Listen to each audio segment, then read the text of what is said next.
Hello students, today in this video we will learn the third story given in your treasure trove reader, A Horse and Two Goats by R.K. Narayan.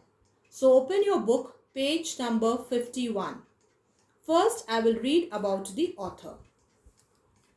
R.K. Narayan was an Indian writer who is best remembered for his stories set in the fictional South Indian town of Malgudi. Fictional means imaginary. So, imaginary town of Malgudi. Narayan's style is simple, easy, and unpretentious, and his stories explore with humor and compassion the everyday lives of ordinary people. Unpretentious means not attempting to impress others. So his stories deals with the everyday lives of ordinary people. The following is an edited version of his short story, A Horse and Two Goats. In it, Narayan describes what happens when an English-speaking American meets an illiterate South Indian villager who knows only Tamil and has never stepped outside his village. So this story tells us about an Englishman and illiterate South Indian villager.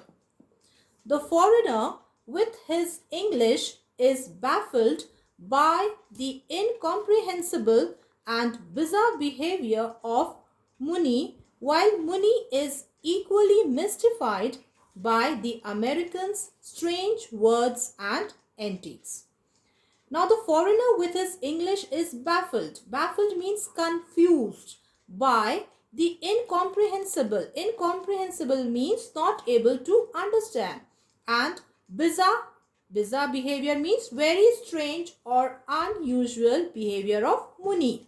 While Muni is equally mystified, is equally confused by the Americans' strange words and antics. Antics means foolish behavior. So both of them are unable to understand the language and behavior of each other.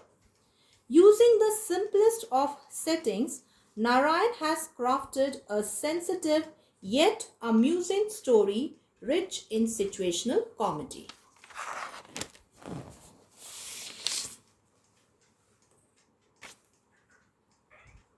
Of the 700,000 villages dotting the map of India, Kritam was probably the tiniest indicated on the district survey map by a microscopic dot. So the opening lines describe or gives us the details of 7,000 villages in India. But its size did not prevent its giving itself the grandiose name Kritam, which meant in Tamil coronet or crown on the brow of this subcontinent. So, Kritam actually in Tamil means crown. The village consisted of less than 30 houses. Now, this is the description about the village. So, underline. The village consisted of less than 30 houses. Only one of them built with brick and cement. So how many houses were there? Less than 30 houses. And only one of them built with brick and cement. Means only one house was Pakka house. Rest all were Kacha houses. Painted a brilliant yellow and blue all over with gorgeous carvings of gods and gargoyles on its balustrade, it was known as the big house. And this Pakka house, which was built with brick and cement, it was known as the big house. Gorgeous means attractive carvings of gods and gargoyles. Now write down the meaning of gargoyles.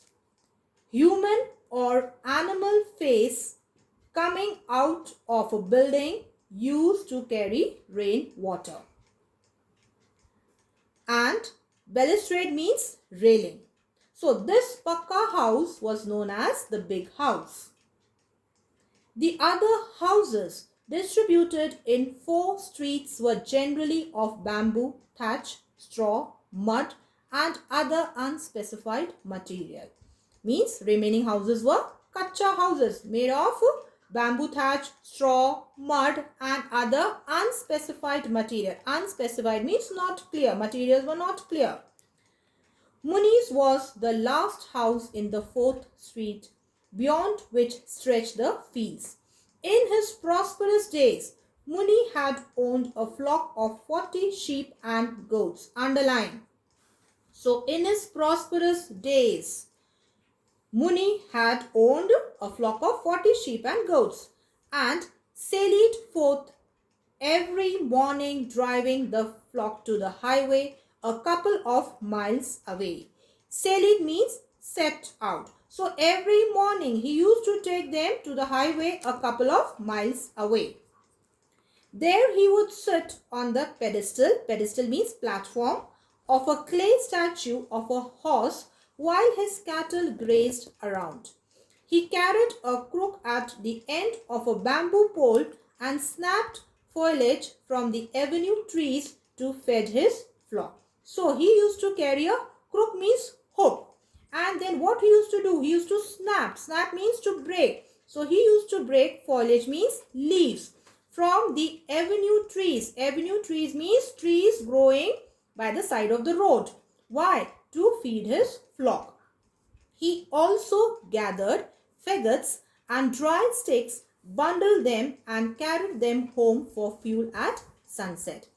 Faggots also means sticks. So he used to carry dry sticks and for what? For fuel for his home. His wife lit the domestic fire at dawn. Dawn means morning time.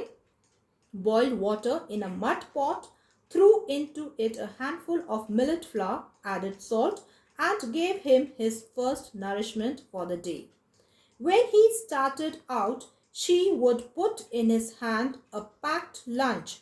Once again, the same millet cooked into a little ball, which he could swallow with a raw onion at midday. So again for lunch, same food she used to give, but this time it was into a little balls, means shape of balls. His fortunes had declined gradually unnoticed. From a flock of 40, which he drove into a pen at night. Pen means small enclosure for farm animals. His stock had now come down to the 2 goats. Underline. Now how many goats? Only 2 goats, which were tethered to the trunk of a drumstick tree which grew in front of his hut and from which occasionally Muni could shake down drumsticks. So he used to tie his 2 goats where? To the trunk of drumstick tree. This morning he got 6. 6 what? Drumsticks. He carried them in with a sense of triumph. Although no one could say precisely who owned the tree, it was his because he lived in its shadow. Precisely means exactly. So although no one could say exactly who owned the tree, but it was actually his. Why? Because he lived in its shadow.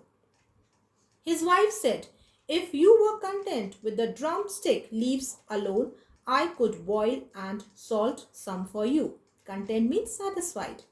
"Oh, I'm tired of eating those leaves. I have a craving to chew the drumstick out of sauce, I tell you." Craving means desire.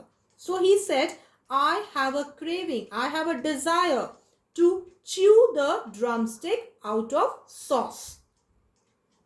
You have only 4 teeth in your jaw, but your craving is for big things. All right, get the stuff for the sauce. So sauce you can say here means gravy, you can say. So now she is telling, get the stuff for the sauce and I will prepare it for you. After all, next year you may not be alive to ask for anything. But first get me all the stuff, including a measure of rice or millet, and I will satisfy your unholy craving. Now see, unholy word is coming. Why unholy? Because they were very poor. Our store is empty today. Dal, chili, curry leaves, mustard, coriander, gingerly oil, and 1 large potato. Go out and get all this. He repeated the list after her in order not to miss any item and walked off to the shop in the 3rd street. Now I wind up for today. Thank you. Stay home, stay safe.